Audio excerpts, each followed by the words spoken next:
Hello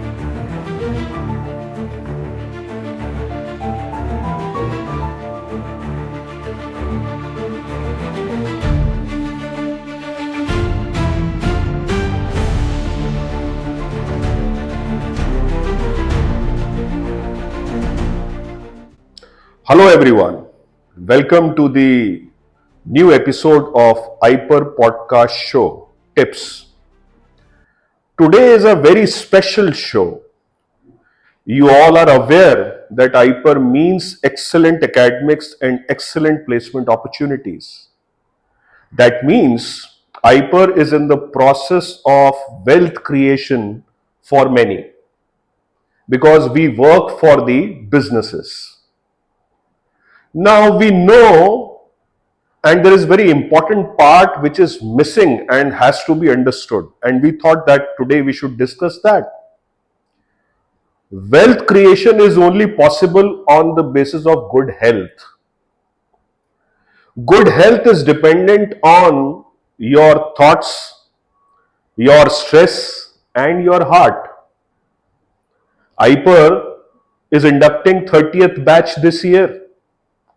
Our alumni of first decade, they must be on certain senior positions now. So they all are handling these issues which I am talking to you. So now it becomes our responsibility to help them out and to help many who are in the decision-making leadership positions as well as at the entry level in the corporate sector. They are facing these issues. Stress is the part of their life. Health management is an issue. Cardiology is an important factor of their life. And today, on these lines, when we approach to one of the finest interventional cardiologists of our city, Dr. Brajesh Srivastava, he was little skeptical that you are from the management institution. How we are going to do it? When I explained this issue to him, he was more happy than me. And he told me, yes, it is very important and I'll play my role. It is my social responsibility to contribute. Thank you, sir. Welcome, Dr. Brajesh Srivastava. Thank you, Dr. Amarjeet, for inviting me to this podcast. First of all, I would like to give you a very big thank you that due to your lot of occupancy the whole day and that too on emergency situations, but still you have managed to come to us. I know you were traveling here and there, and yesterday also you rushed from Mumbai, you are in Bhopal, and today morning you are sitting with us. That shows your commitment to our young generation and the middle-aged generation who is managing the show in the corporate sector nowadays. So I'm happy to have you on this podcast called Tips. My pleasure. My pleasure. Doctor साहब, let me first आपको मैं इस पूरे talk का एक agenda दे देता हूँ. Sure. सबसे पहले तो मैं आपसे आज वो बातें करूंगा या करना चाहता हूं जो आपने बहुत समय से नहीं की. Okay. क्योंकि आप जिस काम में लगे हुए हैं, सर्विंग द ह्यूमैनिटी, उसका शायद पहला स्टेज ही ये होता है कि आपको अपने बारे में भूलना पड़ता है. और मैंने आपको जितना नोटिस किया है, जितना आपके बारे में पढ़ा है, समझा है, आपके काम को देखा है, आप अपने को भूलकर उस सर्विस में लगे हुए हैं. तो मेरा पहला एजेंडा तो डॉक्टर साहब यही है कि मैं आज आपको वो सब याद दिलाऊं जो आपने बहुत समय से नहीं सोचा. अच्छा. Interesting. तो पहले एजेंडा में तो we will talk on that. Okay. And then I'll gradually move to how you can benefit our society and the management fraternity especially. Sure. आप जब 12th में आए, Yes. एक डिलेमा तो होगा, whether to enter into medical or not, क्योंकि ये dilemma मैं आज की जनरेशन में भी देखता हूँ और वो तब भी रहा होगा. बिल्कुल. कुछ रिकॉल कर पा रहे हैं when you entered in 12th, क्या हुआ था, कैसे हुआ था, then how you concluded, how you entered, what you did. Okay, you are taking me back to Yes. good olden days. Yes, yes. तो 10th में जब थे, 11th में हमें सब्जेक्ट चूज करना होता था. तो 10th में ये था कि हम मेरे जितने भी फ्रेंड्स थे हम्म, उस वक्त पैटर्न ये था कि आप बीई करो, एमबीए करो और यूएस जाओ। ये एक हाँ, पैटर्न सेट हो चुका हाँ, था हाँ, अर्ली yes, 90s में, ये yes, सेट हो चुका yes, था। yes, मेरे सारे जो भी मित्रगण थे सबने मैथ्स लिया और सब इसी पैटर्न में थे। मुझे था कि मुझे कुछ अलग करना है, तो मुझे मतलब वो रूटीन में नहीं जाना, क्योंकि that was a pattern in our colony कि कोई भी था मैथ्स लेता था, इंजीनियरिंग में जाता था, आगे इसको इंजीनियरिंग में रहना या मैनेजमेंट में जाना, ये एक बहुत ब्राइट फ्यूचर एक बार हो जाता था ये। तो पहला ट्रिगर पॉइंट यही था कि to take a different way. हाँ, I want to be different from the rest of them, so इसलिए फिर मैंने बायो चूज किया। और कहीं ना कहीं एक थोड़ा सा ये भी था कि बायो में तो पीएमटी निकालना कठिन होता था, बहुत मुश्किल पीईटी था। की सीट्स बहुत ज्यादा होती थी, Yes. पीएमटी की सीट्स बहुत कम बहुत होती कम थी, होती तो पीएमटी में जो है आपको ज्यादा पुश करना होता नहीं था। तो तो सर, एक ये मोटिवेशन ये भी था, यही कि मैं कठिन आपको, काम करना है यस थोड़ा। यस, ये इम्पोर्टेंट है। And I would like to bring one important factor here, क्योंकि ये हमारी यंग जनरेशन को भी कुछ सिखाएगा। जब आपने डिफरेंट वे चूज किया था, फैमिली का क्या रिस्पॉन्स था? हाउ दे हाँ, तो रिएक्टेड? मेरे जो तीनों ब्रदर थे वो मैथ साइड वाले थे। बोले अरे वो तो बहुत लंबा रास्ता है और उसमें भी पीजी भी करना पड़ता है, आसान नहीं है, you have to study whole life, all those things came up. लेकिन फिर भी डिसाइड तो कर लिया था कि नहीं, अब तो अलग ही करना है। तो सर, हमारे पॉडकास्ट का ये एक पैटर्न है, and we take out tips from this. Okay. तो first tip you have given, once you decide a different way, then you have to stick on that, and success follows you. I think this is what, बिल्कुल बिल्कुल बिल्कुल, ये तो है कि अगर आपने डिसाइड कर लिया है, then no looking back, then you just devote yourself fully to your goal. तो सर, वो पीएमटी की तैयारी के दिन भी आप याद करके बताओ, कैसा था, क्या शेड्यूल था, कैसे करते थे? नहीं, वो तो ऐसा है कि एक बार ओखली में सर दे दिया तो फिर तो सर से क्या डरना। अच्छा देखिए, उस वक्त बायो वालों के लिए और कोई ऑप्शन नहीं होता था। मतलब बायो अगर आपने ले लिया है तो आपके only exit is PMT, otherwise मतलब यू कैन बिकम, मतलब like you can go into academics and research also, but at that time कि आपको अगर बायो लिया है तो पीएमटी निकालना है। एक बार जिसने मैथ्स लिया उसके दूसरे एवेन्यूज भी खुले रहते थे अगर पीईटी में नहीं हुआ तो, पर पीएमटी वाले के लिए तो यू हैव टू मतलब clear it, only then you, आपको मोक्ष मिलेगा। बिल्कुल ऐसी बात थी। तो बिल्कुल सर पे तलवार लटकी हुई थी, तो ले लिया। और फिर जो भी उसके लिए रिक्वायर्ड जो भी करना होता है, coaching, tuitions, group study and everything, whatever was required in those it was your first attempt, और आपने कोई दो अटेम्प्ट? मेरा दूसरा अटेम्प्ट था। फर्स्ट अटेम्प्ट में मुझे फार्मेसी मिली थी, तो वहां भी आपने स्टिक किया कि मुझे नहीं जाना है, मुझे जो करना है वही करना है? हाँ, कुछ और ब्रांच मिली थी मुझे तब, उसमें नहीं जाना था मुझे। तो फिर एक अटेम्प्ट और दिया, तब I got 26th rank in MP PMT. 80% marks थे उस जमाने में, जब सीट्स बहुत कम होती थी। तो आप तो जीएमसी में रहे होंगे? हाँ, I got Bhopal being my home town, so that was मतलब बिग हैप्पीनेस के भोपाल में हो गया। And GMC was still, it is a reputed institute in medical institutions. And that too I also remember, उस टाइम पीएमटी इतना hard हुआ करता था, मतलब जिसका पीएमटी में हो गया वो डिक्लेयर्ड जीनियस था। That was the time at that हाँ, या अर्ली 90s या Yes. 93 बैच से हूँ मैं। yes, तो yes, in those times that was kind, मतलब भोपाल में देखा जाए तो दो ही कॉलेज थे, एक एमएससीटी वाले स्टूडेंट्स होते थे और जीएमसी वाले स्टूडेंट्स होते थे। तो वो एक अलग ही दिख जाते थे। मतलब हम लोग तो भोपाल में अगर आप हैंग आउट करते थे तो हमें पता चल जाता था ये किस ग्रुप का है, ये किस ग्रुप की गैंग है। शायद वो जो न्यू मार्केट में हमारा आईसीएच था, वो मैनेट और जीएमसी के स्टूडेंट्स के एक स्पॉट था जहां वो सब मिलते थे। बिल्कुल, और टॉप एंड डाउन के साथ। तो sir, when you entered in GMC, वो आपका डे वन का कुछ आपको याद आता है? What was your feeling? क्या बटरफ्लाइज इन द स्टमक थी, या क्या लग रहा था आई हैव अचीव्ड समथिंग, या ऐसा लग रहा था कि नहीं अभी रास्ता बहुत लंबा है?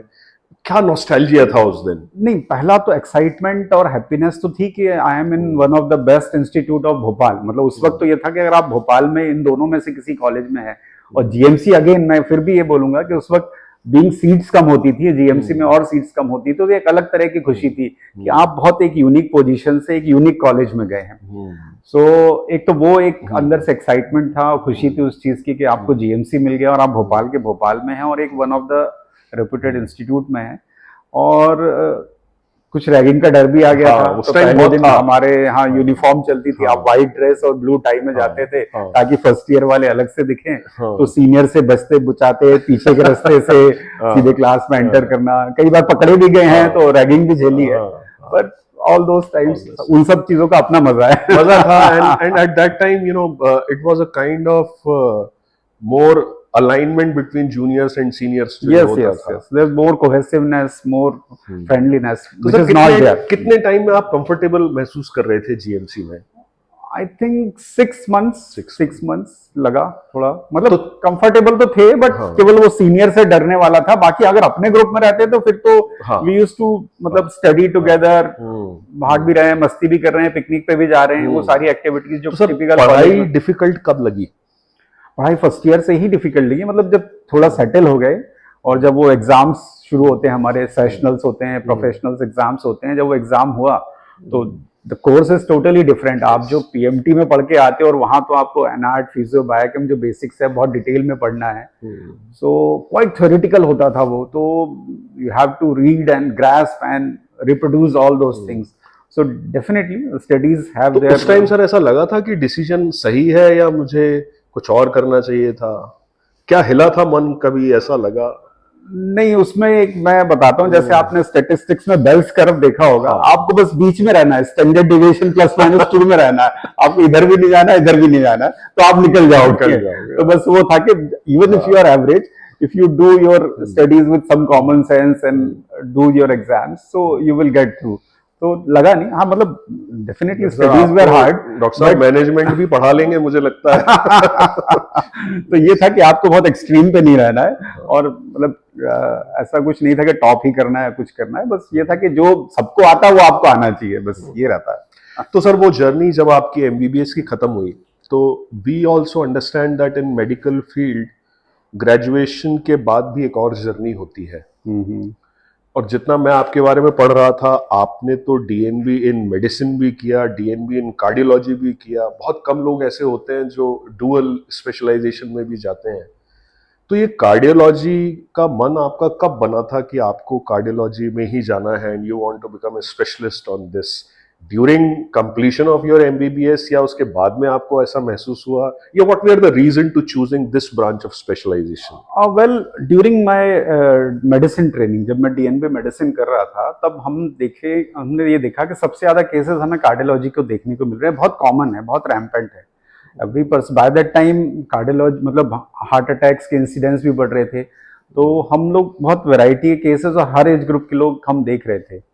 और वो एक ऐसी चीज है कि आप सोसाइटी में आप सबसे ज्यादा कॉमन इमरजेंसी देखने को मिलती है। आपके पड़ोसी को अगर छाती में दर्द होगा तो आपको कांटेक्ट करता है कि डॉक्टर साहब क्या करूं। सो that is the most important. अब यही चीज कोई दूसरा स्पेशलिटी वाला शायद उतनी मदद ना कर पाए, वो सिर्फ रेफर कर सकता है कि आप सो एंड सो हॉस्पिटल चले जाइए, बट आप घर में रह के एक ईसीजी देख के आप पेशेंट को काफी कुछ गाइड कर सकते हैं।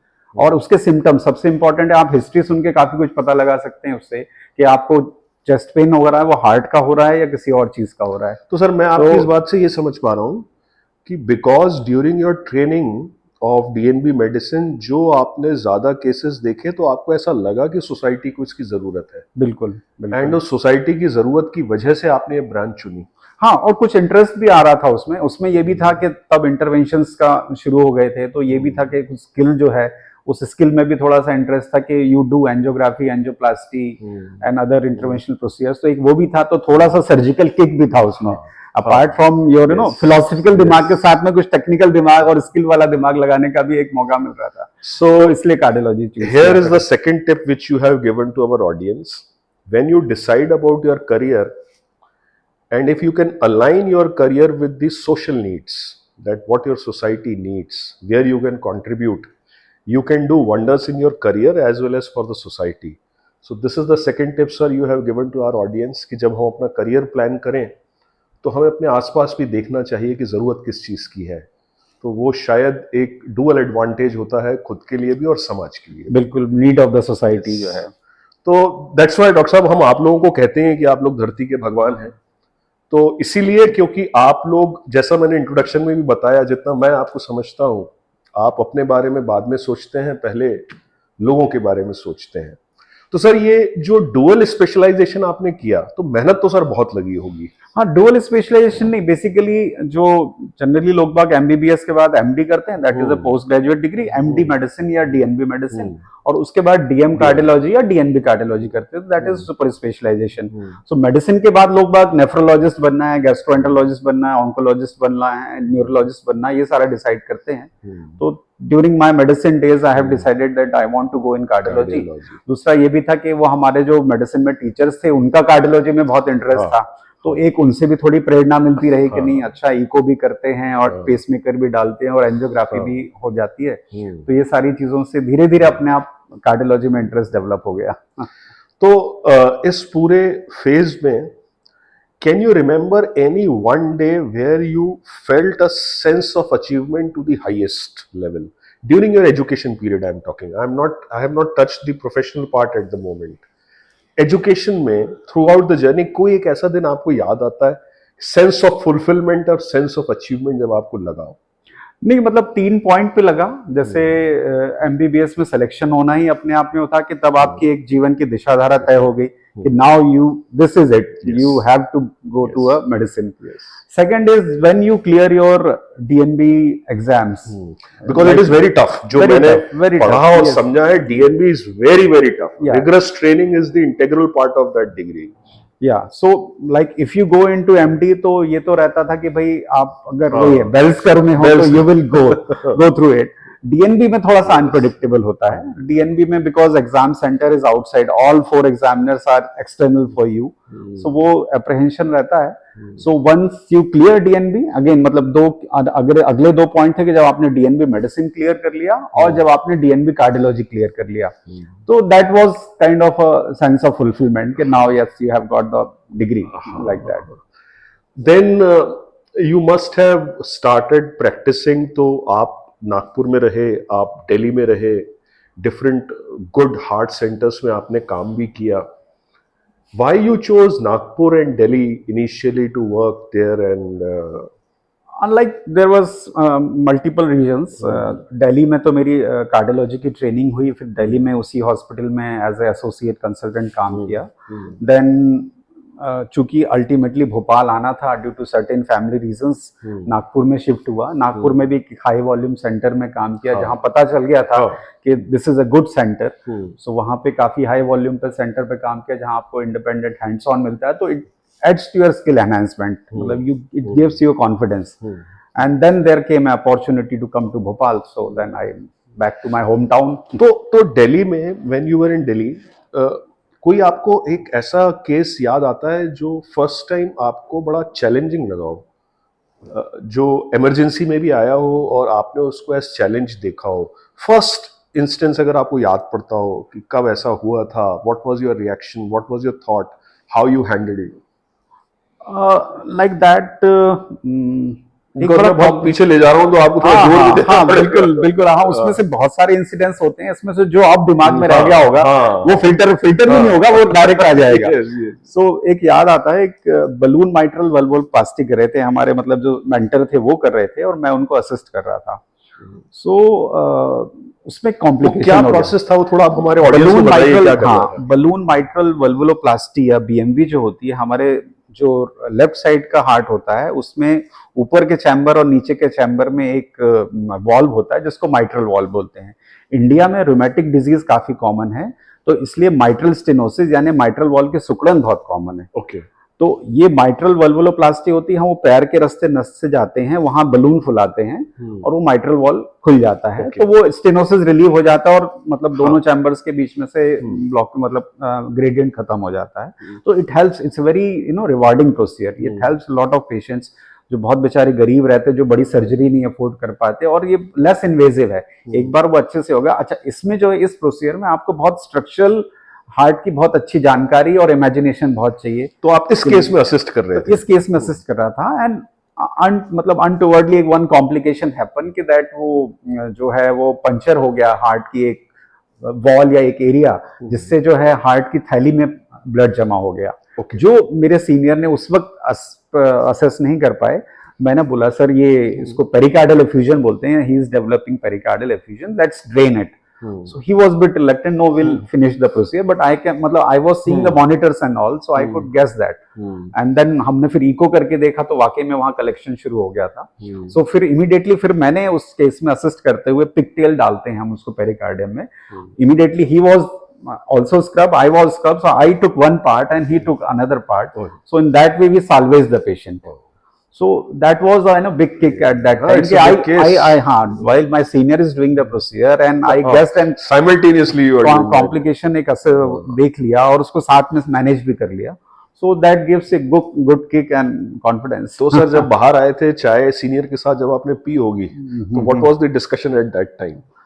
डिस्कशन वो that was a good pick. मतलब या I was busy in my this thing. I was busy in my, क्योंकि फोकस ये रहता है कि आप बलून वॉल क्रॉस करो, बलून को ले जाओ and you inflate the balloon, वो सारा रहता है. बस इस बीच में ये सारा चीज नहीं, मैं आपसे पूछ रहा हूँ सर, जब आप बाहर आए ये प्रोसेस खत्म करके तो सीनियर के साथ जब आप चाय पीने बैठे होंगे तब क्या डिस्कशन हुआ था अंदर का, वो थोड़ा सा मुझे बताइए ना, वो इंटरेस्टिंग होगा. आई मीन देखिए वो बहुत सीजन जो ऑपरेटर्स होते हैं ना, कई बार उनके साथ ऐसा हो जाता है. मतलब I am not saying something, but वो मैं अपने पार्ट में इसलिए अच्छा मान रहा हूँ कि मैंने एक कॉम्प्लेक्स प्रोसीजर है जो उस वक्त मेरे लिए कॉम्प्लेक्स था, उसको एक कॉम्प्लिकेशन होते होते उसको असेस कर लिया और साथ में मैनेज कर लिया. So that was the thing. So for that my teacher appreciated me. This is you should be practising and you should have all eyes on all your monitors and assess the hemodynamics and all. Pulse, BP, saturation patient का कैसे हो रहा है, ये सारी चीजें आपकी नजर होनी चाहिए उस पर प्रोसीजर करते टाइम पे. तो सर जब आप भोपाल आए वापस आपने काम शुरू किया तो you worked in different units here, आपका एक्सपोजर बहुत ज़्यादा है. आपने अब अपना हॉस्पिटल भी you have started, Anant super speciality hospital में आप हैं, you are one of the directors. You have your own consulting chamber also by the name called Rhythm Heart Clinic, which I know personally. तो मैं हमेशा से ये सोचता आया हूँ कि आपका जो हॉस्पिटल का काम है that is so engaging and so इतना ज़्यादा काम आपको वहाँ करना पड़ता है. उसके बाद भी शायद आप अपनी रूट्स को ना भूलते हुए थोड़ा समय अपने पर्सनल कंसल्टिंग चैम्बर के लिए निकाल रहे हैं so that people can approach to you easily and talk to you. ये चैलेंज आपने क्यों लिया? What was the reason behind that? देखिए कई बार क्या होता है, हॉस्पिटल जाने से पेशेंट को थोड़ा सा अप्रहेंशन और डर रहता है कि वो एडमिट ही हो जाएगा या एंजियोग्राफी हो जाएगी. तो पेशेंट कई बार थोड़ा सा पर्सनलाइज कंसल्टेशन या हार्ट टू हार्ट टॉक करना चाहता है. हॉस्पिटल में थोड़ा सा वो एक सिस्टम रहता है कि एक रिसेप्शन पे जाएगा, फिर कोई जूनियर डॉक्टर देखेगा, फिर आपके पास नंबर आएगा, फिर वो कुछ टेस्ट लिखेगा, तो उसमें उसका पूरा दिन चला जाता है. तो कहीं उसमें पूरे उसमें टाइम पर डर रहता है कहीं डॉक्टर साहब एडमिशन का ना बोल दें या और कोई बड़ी जांच ना बोल दें. तो कई बार वो पेशेंट्स हॉस्पिटल नहीं आ पाते हैं. आपके पर्सनल क्लिनिक में ये रहता है कि पेशेंट एक बहुत टारगेटेड डिस्कशन और फोकस डिस्कशन के लिए आता है और उसको उन सारे सवालों का जवाब मिलता है. जो भी जरूरी जानकारी या टेस्ट लिखवाने हैं वो लिखवाता है. हम भी इसको जो भी है आवश्यक होता है जो भी वो सारी चीजें बताते हैं. तो वो तो जरूरी है. मतलब मुझे लगा कि प्राइवेट प्रैक्टिस में वो एक जरूरी होता है. और कई बार भोपाल का एक पर्टिकुलर स्टार्टा है जो दिन भर काम करता है, वो हॉस्पिटल नहीं आ सकता या बहुत, क्योंकि हॉस्पिटल में टाइम लगता है, वो शाम को अपने ऑफिस आवर्स के बाद क्लिनिक आ सकता है. तो उन पेशेंट्स के लिए अवेलेबिलिटी के लिए भी आपको एक शाम का एक अलग स्लॉट आपको अवेलेबल रखना पड़ता है. तो हुआ तो ये कि आपने अपना टाइम तो खत्म ही कर लिया डॉक्टर साहब. जी जी बिल्कुल, बहुत बहुत I am running behind the clock. But I think the society will be obliged to you because आप अपना समय किल करके भी ये सब चीजें कर रहे हैं. तो दिस सिटी इज फॉर्चुनेट. अब सर मैं सेकंड एजेंडा पॉइंट पर आऊंगा जो कि बहुत ही इंपॉर्टेंट है. Why this thought came to us that we should invite you and request you to have a talk on this. Maximum stress अगर किसी प्रोफेशन में आज की डेट में हमको दिखता है तो वो कॉर्पोरेट सेक्टर में है. बिकॉज लड़ाई सारी बिजनेसेस के प्रॉफिट्स की है. India is a fastest growing nation. So every company wants the greater part of the market share. और इसमें जो पूरी टीम है from top leadership to the front line managers, ये सब लोग एक ही ऑब्जेक्टिव के साथ काम कर रहे हैं. Time management is very poor. The efforts are huge. तो ये अभी तो हमारी ये जनरेशन शायद नहीं समझ पा रही है कि ये कहाँ जा रहा है। बिल्कुल। तो आगे मैं डिटेल में जाऊं, पर मैं आपसे समझना चाहता हूं कि जो हमारी यंग जनरेशन या मिडिल एज जनरेशन नहीं समझ पा रही है कि what loss they are making to their health, specially cardiac health, उस पर आपका फर्स्ट टेक क्या है? मतलब वो क्या क्या नुकसान उनके अंदर होना शुरू हो रहा होगा जो वो जज नहीं कर पा रहे होंगे? आप बहुत अच्छे विषय पे आए हैं, वेरी पर्टिनेंट टॉपिक। और मैं अपनी ओपीडी में, अपने क्लिनिक में बहुत सारे ऐसे 20s में युवक देखता हूँ, या न्यू मतलब जनरेशन 20s में, भोपाल में रहते हैं, जॉब लगी है बैंगलोर में, पुणे में, चेन्नई, हैदराबाद में, कभी छुट्टी पे आते हैं, उनके पेरेंट्स जो हैं उनका एक पूरा ब्लड वर्कअप करवा देते हैं, देखते हैं सारा कुछ गड़बड़ है, लिपिड प्रोफाइल गड़बड़ है, लाइपोप्रोटीन ये बढ़ा हुआ है, सीआरपी बढ़ा हुआ है, फिर वो हमारे पास आते हैं। तो otherwise hello and hearty looking man, मतलब नथिंग नथिंग, मतलब और कुछ वो नहीं है, ही इज बढ़िया, उसके सारे पैरामीटर्स वर्कअप जो है गड़बड़ है। तो it is all lifestyle related, कि आप एक तो शहर से बाहर चले गए हैं, तो एक तो घर का जो खाना मिल रहा था आपको, जो एक तरह से हेल्दी रहता है, बाय एंड लार्ज आपका घर का फ्रेशली मेड प्रिपेयर्ड घर के किचन का रहता है, तो उसमें आप उतना ऑयल यूज नहीं करते हैं, उतना कार्ब यूज नहीं होता है। लेकिन बाहर जाता है तो पास्ता, बर्गर, पिज्जा पे डिपेंड हो जाता है, कोल्ड ड्रिंक्स पे डिपेंड हो जाता है। अच्छा, दिन भर वो खाली पेट काम करता रहता है, लैपटॉप के सामने या कंप्यूटर के सामने बैठा हुआ, रात में उसका प्रोजेक्ट है, डेडलाइन है, रात में याद आई अब खाना भी खाना है, अब क्या करें खाना, जोमेटो से उसने कुछ पिज्जा मंगवा लिया, साथ में कोल्ड ड्रिंक मंगवा लिया। स्ट्रेस हो रहा है तो स्मोकिंग कर ली, या ड्रिंकिंग की आदत शुरू हो जाती है। तो ये सारा लाइफस्टाइल जो है कॉर्पोरेट लाइफस्टाइल हो गया है। दिन भर उसको कंपनीज टारगेट्स देके रखती हैं, डेडलाइन देके रखती हैं, और वो बेचारा न्यू कमर है, न्यू एंट्रेंट है, वो लगा हुआ परफॉर्मेंस देने में, लेकिन अपनी वो हेल्थ के लॉस पे लगा हुआ है। So this is very common, I see a bad lipid profile, bad sugars and everything. Early onset of diabetes is very common, because again आप बैठे हुए हैं, आप एक्सरसाइज नहीं कर रहे हैं, एक तरह से आपकी सेडेंटरी लाइफस्टाइल हो गई है, और खाना आप वही रिफाइंड कार्बोहाइड्रेट वाला खा रहे हैं। तो there is the risk factors of heart disease which used to happen after maybe 50 years of age, now they are happening in 20s. Now you are getting early diabetes, early hypertension, obesity, and apart from that आप stress buster के use smoking और alcohol का seven करने लगते वो हो। और मतलब हाँ हाँ, आग में घी डालना, आग में घी डालना। तो इसलिए यंगर जनरेशन में हार्ट डिजीज बहुत बढ़ रही है।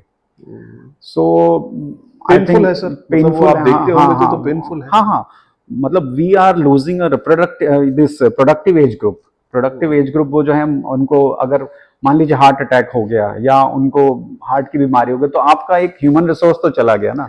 अब वो उतना परफॉर्म नहीं करे, कंपनी को उसको रिलैक्सेशन देना पड़ेगा कि भैया हार्ट का पेशेंट है, तो you are losing basically human resource. ये तो कंपनीज के लिए भी आप मैसेज दे रहे हैं कि वो सिर्फ अपने एम्प्लॉइज को इस हिसाब से भी देखें, बिल्कुल, व्हाट यू आर सेइंग, कि अगर वो उनको स्ट्रेस में रखेंगे या टारगेट ओरिएंटेड वर्क में रखेंगे, तो शायद वो अपने एम्प्लॉय को ही लूज करने वाले हैं। बिल्कुल, मतलब कंपनीज का इंश्योरेंस, हेल्थ इंश्योरेंस प्रोवाइड करना ही काफी नहीं है, हेल्थ उसके मेंटेन रहे, उस पर भी ध्यान देना जरूरी है। Excellent tip to the corporate sector. As I used to say that this forum is not only for the people who are working in corporate, but for the corporate promoters itself. It's a message for you. Only health insurance is not sufficient. Taking care of their health wellness is also important. Plan strategies accordingly. It's a request.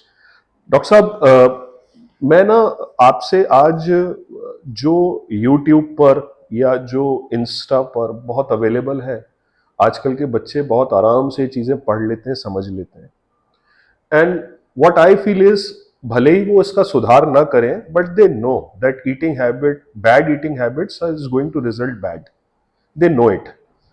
तो वो तो पता है। एक sir hidden issue है जो हमारी young generation या मिडिल एज कॉर्पोरेट प्रोफेशनल नहीं समझ पा रहा। मैं आज आपको उस पर लेके चलना चाहता हूं, और मुझे मालूम है कि आप उस पर बहुत अच्छे से हमको समझा पाएंगे, हमारी ऑडियंस समझ सकेगी। स्ट्रेस एक बहुत बड़ा इशू है जो कि मेजरेबल नहीं है। आप जैसे खाना खाते हैं, अच्छा या बुरा, there are n number of apps, there are n number of resources which can tell you how much calorie, bad, good you have taken and what you have to do. Absolutely. Stress एक ऐसी चीज है जिसको major नहीं किया जा सकता।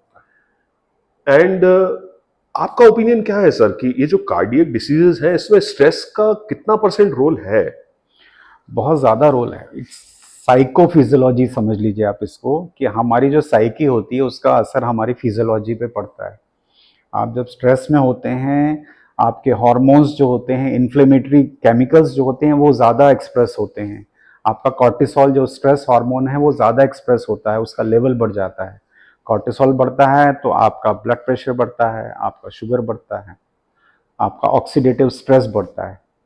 Plus stress के साथ में लैक ऑफ स्लीप भी आ जाती है। अच्छा। लैक ऑफ स्लीप, अभी अमेरिकन हार्ट एसोसिएशन ने 3 साल पहले या 4 साल पहले तक अच्छी स्लीप को एक इम्पॉर्टेंट फैक्टर माना है। पहले इनका AHA एसेंशियल्स 7 होता था, अब इनका लाइफ एसेंशियल 8 हो गया है। Sleep is the 8th factor, it's a new one which they have incorporated.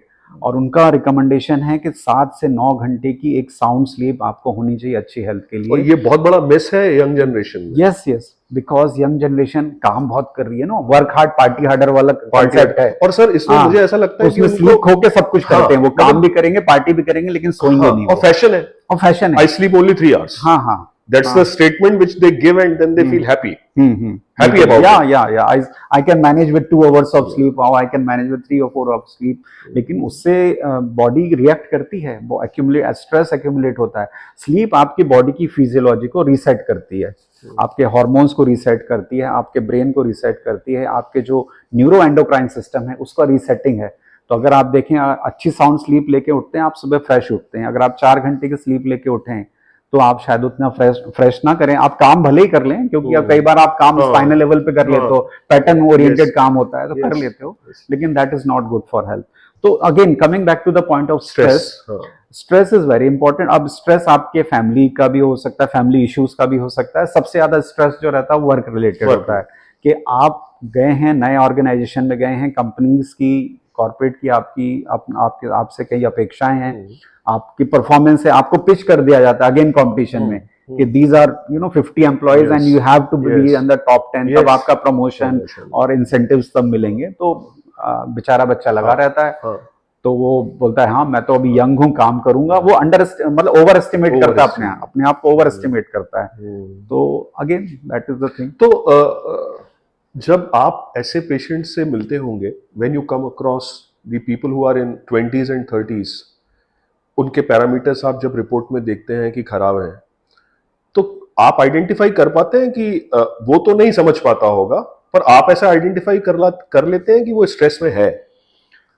हाँ, मैं स्लीप पे बहुत पूछता हूँ। आप बोले साउंड से, मतलब इन सारी चीज़ों में पहले तो मैं डाइट और एक्सरसाइज का रूटीन पूछता हूँ कि आपका दिन भर कैसा रहता है, आपका टाइम टेबल कैसा, कितने बजे उठते हो, कितने बजे ऑफिस जाते हो, क्या खाते हो, ये सारा पूछता हूँ, ताकि मैं उसको गाइड कर पाऊँ अकॉर्डिंगली कि अपनी डाइट कैसे ऑल्टर करे। फिर स्लीप पे आता हूँ, तो स्ट्रेस पे आ जाता हूँ मैं, कि आपको मतलब क्या है स्ट्रेस, मतलब स्लीप क्यों नहीं हो रही है, अगर स्लीप नहीं हो रही तो क्यों नहीं हो रही है।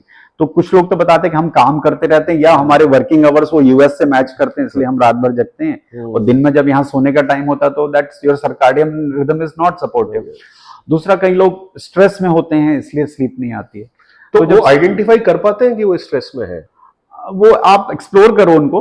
आप तो करते हैं डॉक्टर साहब, बट क्या वो लोग कर पा रहे हैं? मेरा इंपॉर्टेंट इशू कई बार नहीं कर पाते, कई बार हम ही उनको ये बताते कि नहीं, you are having this kind of issues. Sometimes he is so engrossed in his work, या अपने गोल में टारगेट में इतना रहता है कि उसको लगता है ये तो नॉर्मल है, ये तो सब करते हैं तो मैं भी कर रहा हूँ। तो लेकिन मैं उसको डिलिनेट करता हूँ कि नहीं, मतलब this how you should B, your time table should be like this, work is work, relaxation is relaxation, sleep is sleep. All these things you have to incorporate in your daily timetable, like that. So it's the advice to each one of you to monitor your stress if you cannot measure it.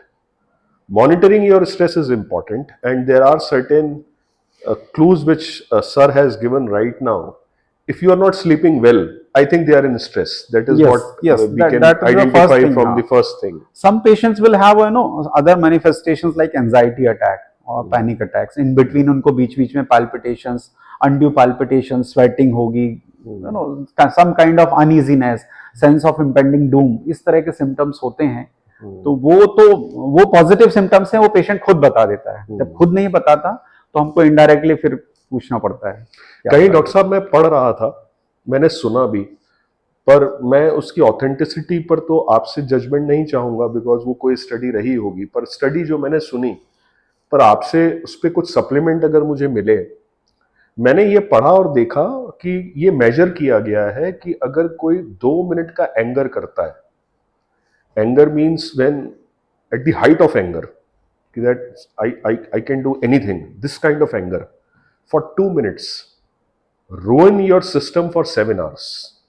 यानी अगले 7 घंटों तक आपकी body उस anger पर reaction दे के सारे hormones को हिलाती रहती है। बिल्कुल, ये मैंने कहीं पढ़ा है, ऐसा बिल्कुल। होता होगा सर? बिल्कुल बिल्कुल, मैंने कहा ना, आपकी बॉडी की, आपकी साइकी का आपके बॉडी पे बहुत इफेक्ट पड़ता है। आप जब एंग्री होते हैं तो आपका अगेन एड्रेनलिन रश हो रहा है, वो एड्रेनलिन आपका बीपी बढ़ा रहा है, हार्ट रेट बढ़ा रहा है, आपका शुगर उस पर्टिकुलर पीरियड में आपके शुगर के मेटाबॉलिज्म को भी प्रभावित कर रहा है।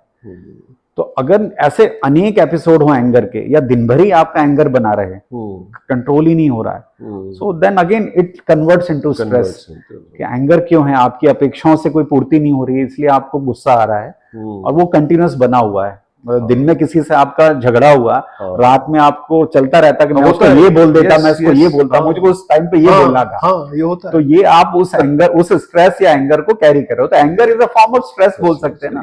Your body and psyche are not in sync basically, like that.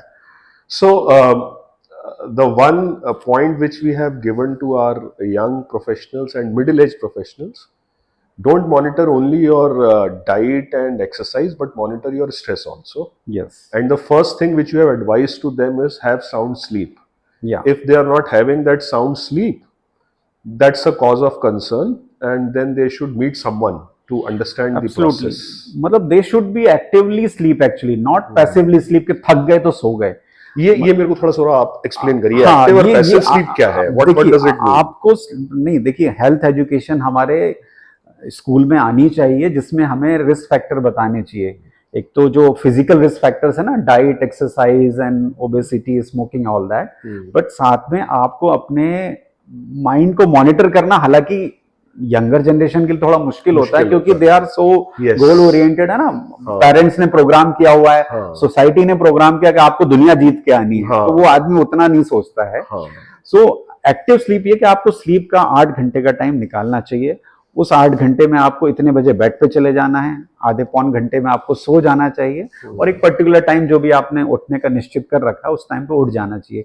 So active sleep is target 8 hours of sleep. Okay. Passive sleep कि आप करते करते, काम करते करते थक गए, बॉडी ने सुला दिया कि now you are tired and you just fall off on a bed, so that is a passive sleep.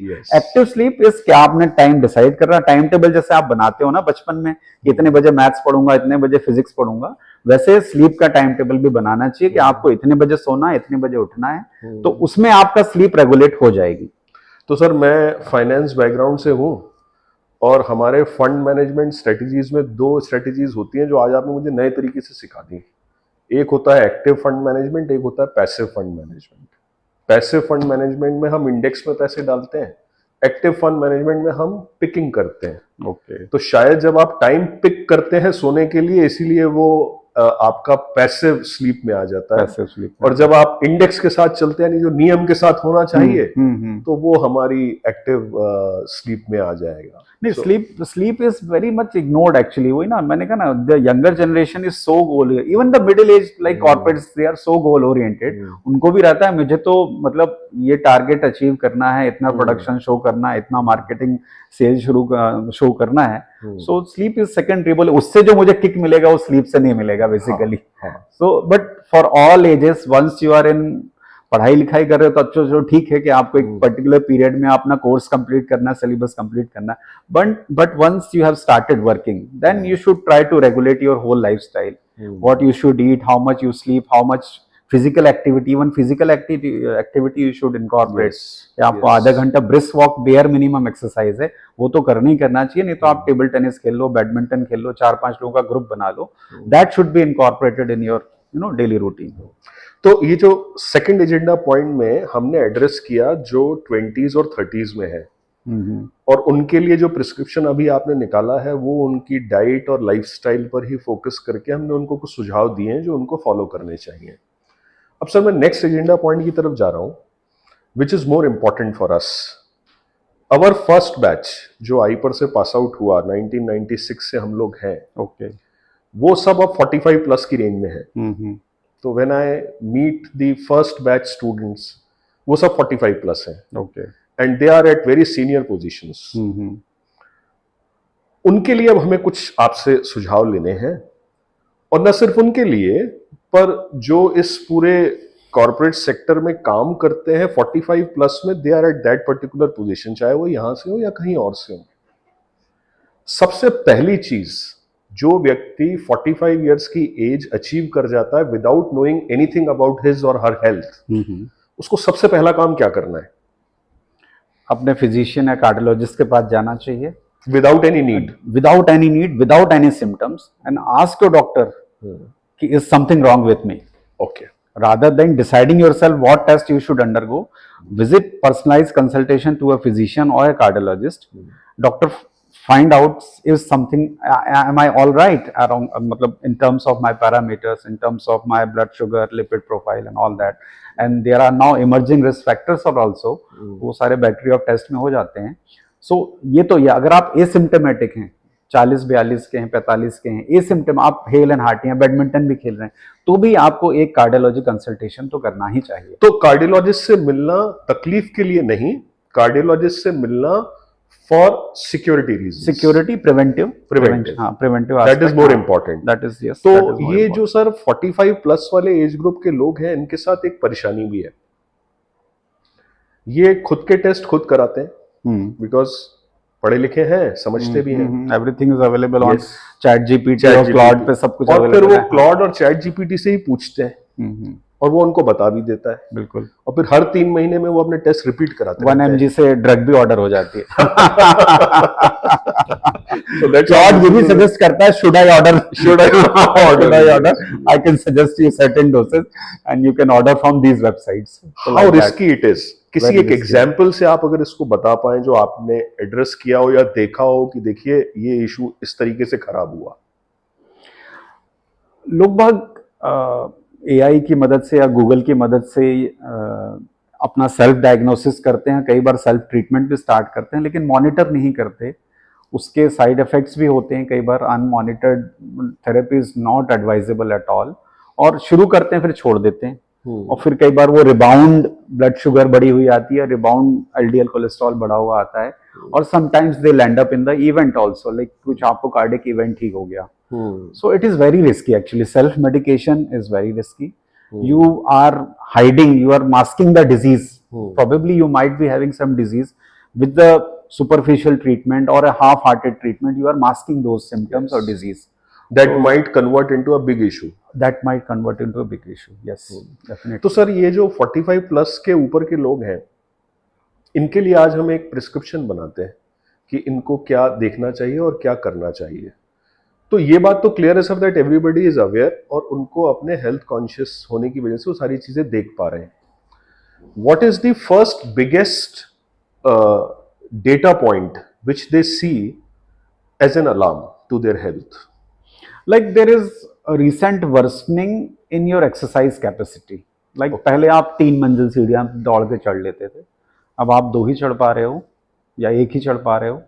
पहले आपकी सांस नहीं फूलती थी, अब फूलने लगी है। पहले आप दिन भर अच्छा स्वस्थ महसूस करते थे, at the end of day भी आप एक्टिव महसूस करते थे, लेकिन अब आप शाम को बहुत फटीग, अनड्यू टायर्डनेस महसूस कर रहे हो। Like that, these are the certain symptoms. First symptom, yeah. There is decrease in your functional capacity, there is decrease in your exercise capacity, which people ignore. They think it is because of aging, or they think because I am deconditioned, I am not exercising much, that's why they say. But any noticeable change which the person notice कि नहीं ये तो मुझे हुआ है, या फिर आपको फिजिकल एक्टिविटी के दौरान चेस्ट डिस्कम्फर्ट हो रहा है, चेस्ट पेन हो रहा है, अनड्यू ब्रेथलेसनेस हो रही है जो पहले नहीं होती, पैल्पिटेशंस हो रहे हैं, बैठे बैठे अनड्यू स्वेटिंग हो गई, या 1 मंजिल सीढ़ियां चढ़ने में या 2 मंजिल उसी मतलब नॉर्मल एक्टिविटी में ही आपको अनड्यू स्वेटिंग हो गई। So these are the certain basic things which people try to justify due to some or other reason, पर वो होता नहीं है। पर वो होता नहीं है। आज मैंने खाना ज्यादा खा लिया इसलिए हाँ। मेरी सांस फूल गई, आज मैंने पुड़ियां खा ली तो गैस बन गई। खुद को समझाना, खुद को समझाना। हाँ। एक वो निगेट करते हैं हाँ। उस चीज को, डिनाइल मोड में रहते हैं हाँ। कि नहीं I am fit and fine. Yes, denial mode is right word. Denial mode में रहते हैं कि नहीं आज तो मैंने बाहर का खा लिया, आज मैंने छोले भटूरे खा लिए, या आज मैं सोया नहीं, या आज मैं ज्यादा काम कर लिया इसलिए हो रहा है, तो वो डिनाइल मोड रहता है। तो that they should not ignore. तो डॉक्टर साहब मैंने एक चीज और भी नोटिस की है कि ये जो 45 प्लस ब्रैकेट वाला है, रादर 40 प्लस ब्रैकेट वाला है, इसको एक दिन अचानक से ज्ञान होता है कि मैं 40 का हो गया हूं and I should work hard now on my health.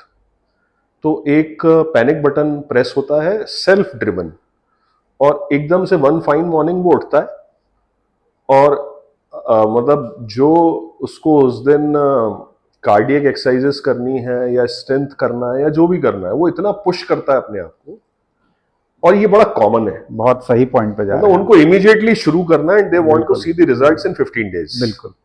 तो वो जो सेल्फ ज्ञान एकदम प्राप्त होता है और आप जिम फ्लोर पर जाते से ही शुरू हो जाते हैं, ये कितना रिस्की है सर? बहुत रिस्की है, बहुत रिस्की है। और आप देखेंगे जो सडन कार्डियक अरेस्ट के इवेंट जिम में होते हैं, अक्सर वो बियॉन्ड 30s वाली एज ग्रुप में या 40s वाली एज ग्रुप में है। 20s में शायद कम देखने को मिलते होते हैं, पर आप देखा होगा कोई व्यक्ति स्टेज पे नाचता हुआ कोलैप्स हो गया, या जिम करता हुआ कोलैप्स हो गया। These are people which they have not exercised in their life. One fine morning or one fine day they realize they got the awareness for the health and they start hitting the gym.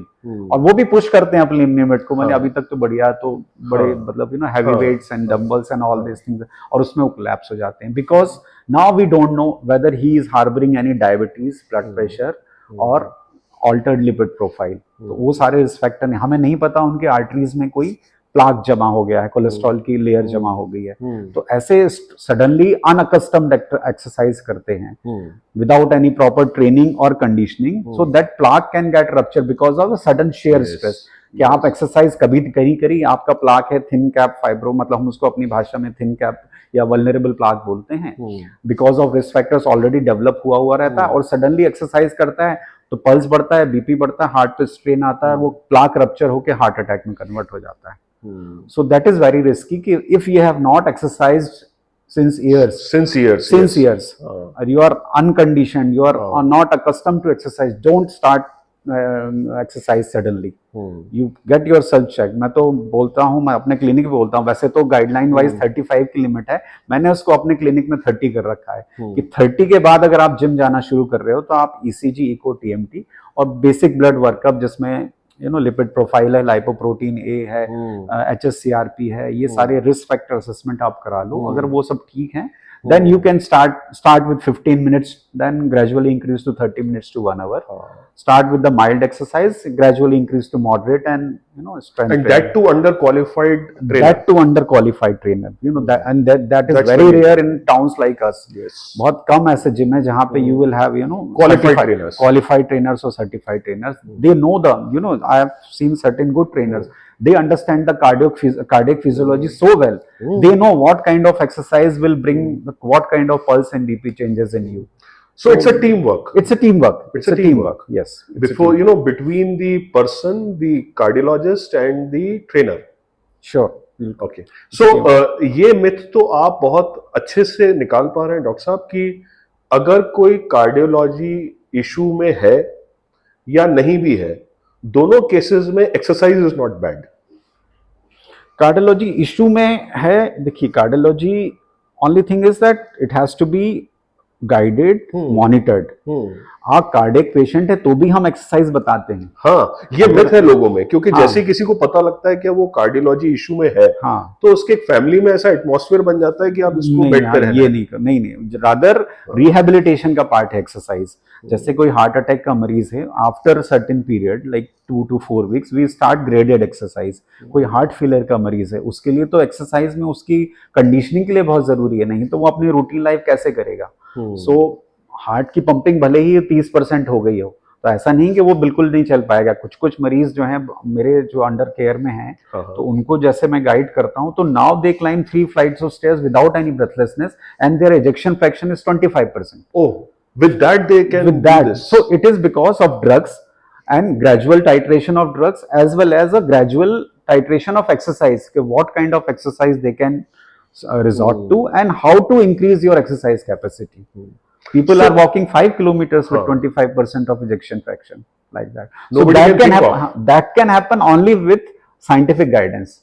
That can happen only with scientific guidance. And without cardiac issue भी अगर आप exercise शुरू करते हैं after so long, so it should be a teamwork between the trainer, cardiologist, and yourself. Yes. And it should go gradual. It should go gradual. Gradual is the key. Gradual is the key. Moderation is the key. Moderation is the key. Like that. तो doctor साहब मैंने ये भी notice किया है कि एक और मिथ है, जो 45 प्लस वाला व्यक्ति जिम जाता है वो सोचता है, दो तरीके की टीम है। एक है जो कहता है मैं सिर्फ दौड़ूंगा क्योंकि मेरी एज हो गई है, मुझे सिर्फ दौड़ना चाहिए, और एक है जो कहता है कि नहीं दौड़ना बेकार है, मैं तो सिर्फ वजन उठाऊंगा क्योंकि मुझे मालूम है वजन उठाने से ही मैं मजबूत बनूंगा। इसको आप कैसे देखते हो, करना क्या है? दोनों करना है। दोनों करना है, इसलिए we know that muscle strength is very important. ये आपके लॉन्ग टर्म ऑस्टियोपोरोसिस को बचाती है, आपके लॉन्ग टर्म कैलोरी बर्निंग में मसल ट्रेनिंग हेल्प करती है, आपकी डायबिटीज में हेल्प करती है, आपका वेट लॉस में हेल्प करती है, आपका वेट गेन नहीं होने देती।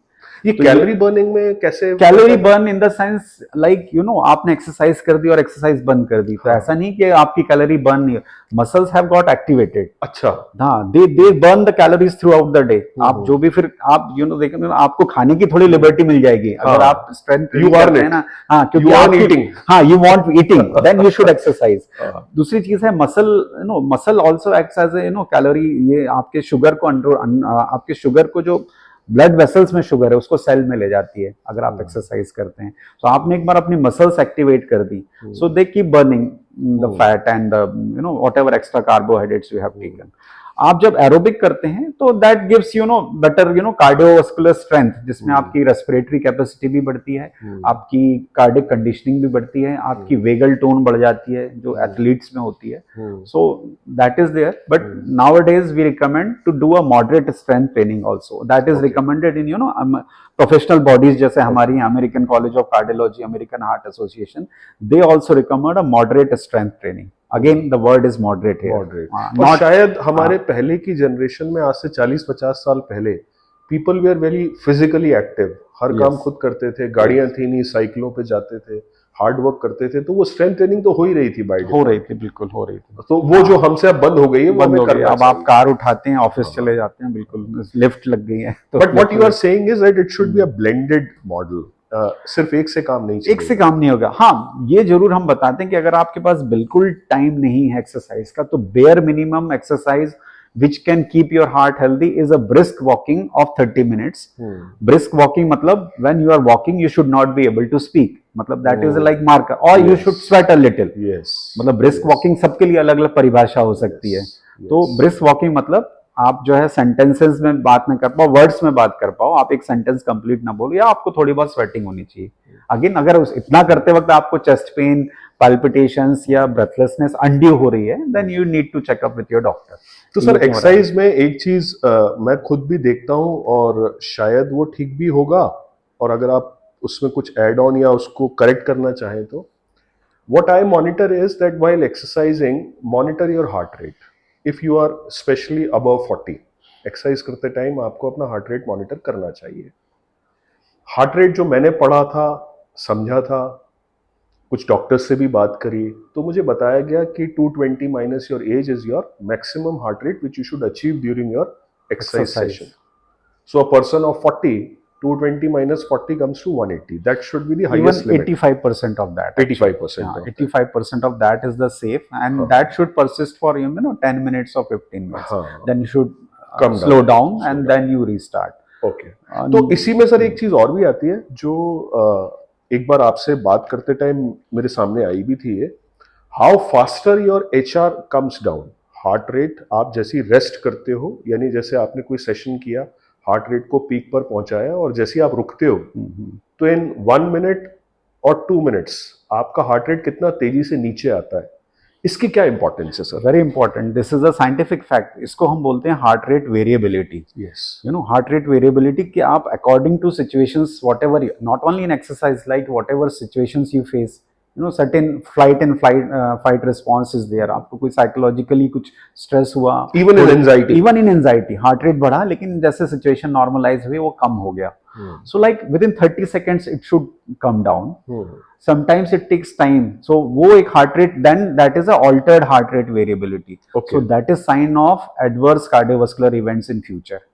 आपकी heart rate variability अगर अच्छी नहीं है, मतलब यही है सिंपल भाषा में बोले कि आपने एक्सरसाइज करी, अगर आपका heart rate 30 seconds to 1 minute में कम नहीं हो रहा या नॉर्मल लेवल पे नहीं आ रहा है, then you should check तो up इसको with your सर हमारी ऑडियंस के लिए हम थोड़ा आसान भाषा में बताते हैं। मान लेते हैं कि एक 40 साल का व्यक्ति है, उसने एक्सरसाइज करी और वो कंडीशनड है, एक्सरसाइज करता आया है, 185 तक वो अपना HR ले गया और उसने मॉनिटर किया, within 60 seconds it is back to 120, आप उसको कैसे रेट करेंगे?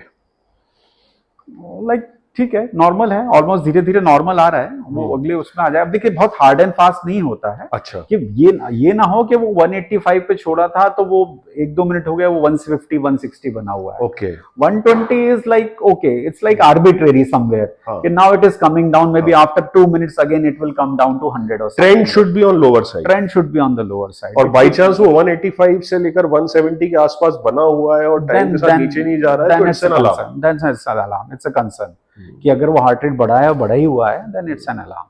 तो हम अपनी इस जनरेशन को 40s वाली को ये कह सकते हैं कि while exercising you should have a gadget in your hand जो आपके HR को मॉनिटर करे और आप खुद भी एक्सरसाइज के दौरान इसको देखते रहें। यस, नाउअडेज शायद कुछ आप सेफ हो पाएंगे। क्या ये ठीक है सर? बिल्कुल ठीक है, क्योंकि आजकल जो अवेलेबल टेक्नोलॉजी है हमें यूज करना चाहिए, because nowadays that heart disease is so rampant, so it's best to monitor yourself, कि आप खुद अपना हार्ट रेट मॉनिटर करें। कई बार आपको उसमें वो ग्राफ भी आ जाता है, तो अगर in fact you can share it with your doctor, we can share with your doctor, अगर वो शेयरेबल है तो शेयर, आपके ग्राफ भी आ जाता है तो रिदम एटलीस्ट रिदम क्या है मालूम चलता लग जाता है, ये चीज है, तो we can use available technology. तो 40s जो के लोग हैं उनका एक पहला तो हमने सेगमेंट ले लिया कि वो क्या एक्सरसाइज में गलतियां कर रहे हैं और किस तरीके से सेल्फ जो मॉनिटरिंग कर रहे हैं रिपोर्ट्स का, उस पर तो आपकी मेरी बात हुई। अब सर एक चीज मैं और नोटिस करता हूं, 40+ का हुआ, अब मैं 40 का हो गया, मुझे एक स्टैटिन और एक थिनर शुरू कर देना चाहिए। ये भी मैंने बहुत लोगों को देखा है बिना अपने डॉक्टर से एडवाइस लिए। ये कितना हार्मफुल है या ये क्या सही सोच है? नहीं, अब self medication without any indication it should not be. आप ब्लड थिनर क्यों शुरू करोगे? क्योंकि ये देखिए प्राइमरी प्रिवेंशन में ब्लड थिनर का या एस्पिरिन का बेसिकली बहुत कम रोल है, बहुत ही स्पेसिफिक इंडिकेशन है।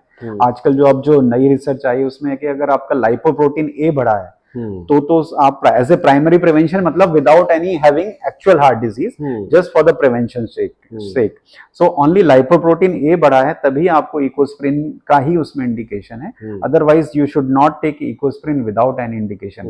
मतलब अगर आपकी या तो चेकअप हो गया है, TMT पॉजिटिव है, या आपकी एंजियोग्राफी में प्लाक डेमोन्स्ट्रेबल है, तो आप इकोस्प्रिन ले सकते हो, but otherwise you are hale and hearty, no evidence of heart disease is there, then it is not advisable.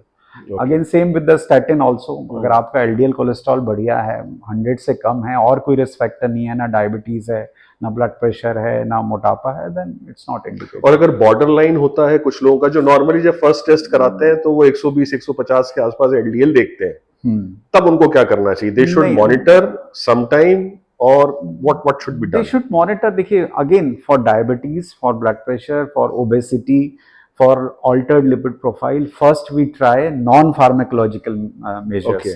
तो हमको एज ए डॉक्टर तो मैं सबसे पहले नॉन फार्मेकोलॉजिकल मेजर्स पे ट्राई करता हूँ।